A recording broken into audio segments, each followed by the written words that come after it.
Halo, what's up guys? Selamat pagi. Kita kembali pada hari ini dengan keadaan sehat, buat semangat pastinya untuk melakukan aktivitas. Semoga kawan-kawan juga kabar baik dimanapun kita berada melakukan aktivitas kita masing-masing. Ya, pada hari ini aku kembali membuat suatu tayangan atau video tentang warga Batak, khususnya tentang singa-singa, di mana pembuatan singa-singa ini menjadi kegiatan kami untuk sehari-harinya.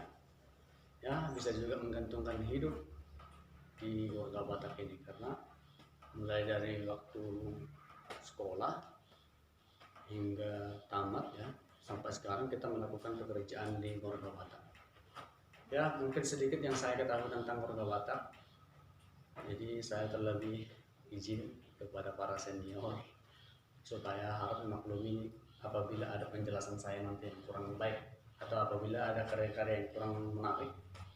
Jadi saya kembali menampilkan itu di ini berbagai macam singa-singa untuk rumah Batak, di mana pada zaman dahulu itu singa-singa ini adalah lambang yang sangat penting untuk orang Batak ya, di mana ini diletakkan di sebelah kiri dan kanan rumah Batak sebagai untuk pada umumnya ini dilihat hanya sebagai ornamen, namun untuk orang Batak yang mengetahuinya ini sebagai penambah kewibawaan atau kebijaksanaan dari seorang pemilik rumah. Karena untuk orang Batak zaman dahulu yang punya warga Batak dan juga singa-singa itu orang yang sudah punya kekuatan perekonomian yang cukup baik dan juga kebijaksanaan di kampung tersebut. Karena orang Batak juga banyak yang punya rumah Batak, tapi nggak semua yang berwarga. Jadi warga Batak ini sedikit saya berikan penjelasannya adalah gambaran dari seekor belalang, itu yang namanya adalah si Haberlujung. Kenapa? Karena pada dasarnya kalau kita lihat singa-singa ini adalah sangat tidak mirip sama singa-singa, sama singa, sangat tidak mirip. Tapi kenapa singa-singa ini menggambarkan belalang? Karena itu adalah ciri khasnya. Karena belalang mempunyai sifat yang sama ketika dia hidup dan juga ketika dia mati, sama mempunyai posisi yang sama. Dia tidak bergerak, dia hanya tengkurap saja memiliki posisi yang sama. Jadi orang tidak akan tahu itu mati atau hidup. Jadi kenapa dibuat namanya singa-singa? Ini adalah karena ini adalah sebuah gana-ganaan atau ciptaan dari seorang penggana. Nah, Sumingaung itu adalah yang menciptakan suatu benda atau rupa yang tidak pernah kita lihat itu rupa apa gitu. Jadi pencipta itu adalah Paninga, makanya dibuat namanya ini singa-singa. Jadi singa-singa ini diposisikan di sebelah kiri dan kanan rumah Batak. Itu pada umumnya kalau memasang singa-singa di rumah Batak itu, penglihatan dari singa-singa ini atau matanya harus pas dia menuju ke halaman rumah si pemilik rumah tersebut. Karena ya mungkin sedikit tidak percaya, tapi ini adalah hanya penjelasan dari beberapa senior atau orang yang tua.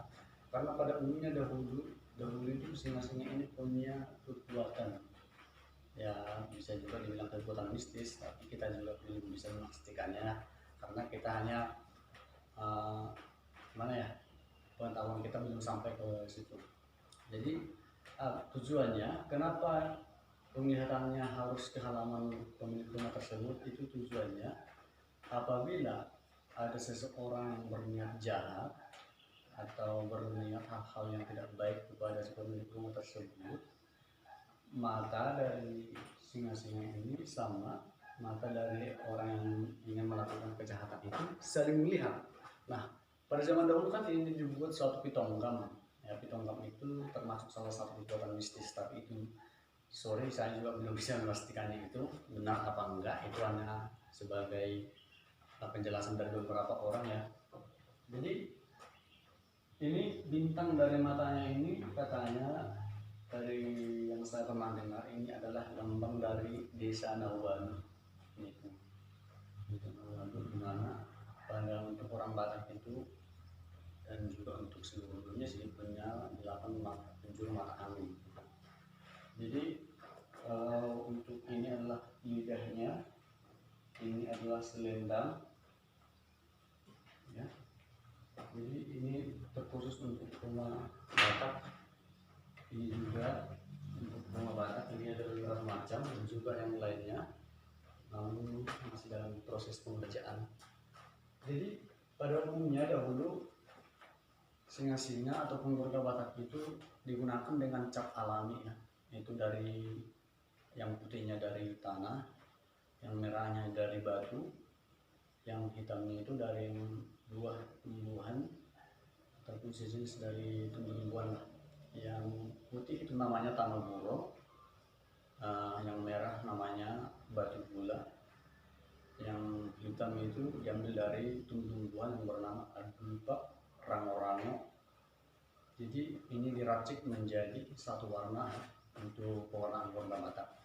Namun untuk sekarang ada banyak keterbatasan dari bahan yang saya sebutkan tadi. Jadi sehingga ya untuk sekarang ini kita menggunakannya dari bahan alami saja deh, karena tidak mungkin dong kita nggak membuat suatu kreasi ataupun tidak melanjutkan warga Batak ini karena tidak ada ketersediaan bahan catnya.